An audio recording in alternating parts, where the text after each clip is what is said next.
નમસ્કાર મિત્રો, આજે એક એવા વ્યક્તિની વાત કરી છે જેનું નામ જાણીને આપણને બહુ સામાન્ય લાગતું હશે, પણ ત્યાર પછી એની પાછળ જે મહાન વ્યક્તિઓ થઈ ગયેલા છે જેમનામાંથી પ્રેરણા લઈ એ જાણીને આપણને એમ થાય શું વાત કરો છો કે આવા એક મહાન વ્યક્તિ થઈ ગયા જેને આપણે લોકો ખૂબ ઓછા જાણીએ છીએ. અને બીજી વાત કરીએ તો તેઓ પ્રભુ કૃપાથી અને સ્વયં પુરુષાર્થથી પોતાના જીવનના શિક્ષક કાર્યમાંથી તેઓ સનાતન ધર્મના એક યોગી બની જાય છે, જે ભારતીય યોગી, ગુજરાતના યોગી તરીકે પ્રખ્યાત છે. એમની આજે પુણ્યતિથિ છે. એમનું નામ છે શ્રીમાન નથુરામ શર્મા.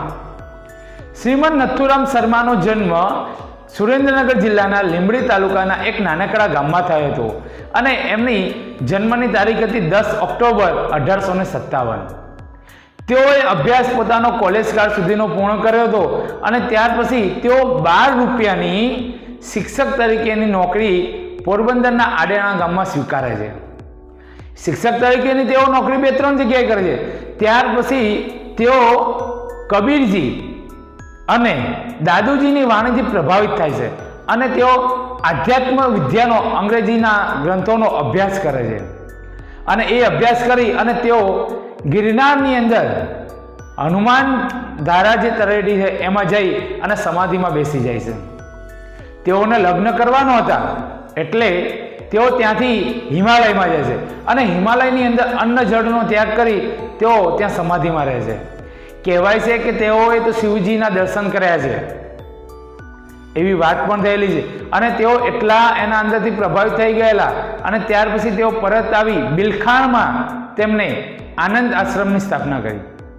આજે તેમના વિવિધ જગ્યાએ આનંદ આશ્રમો છે.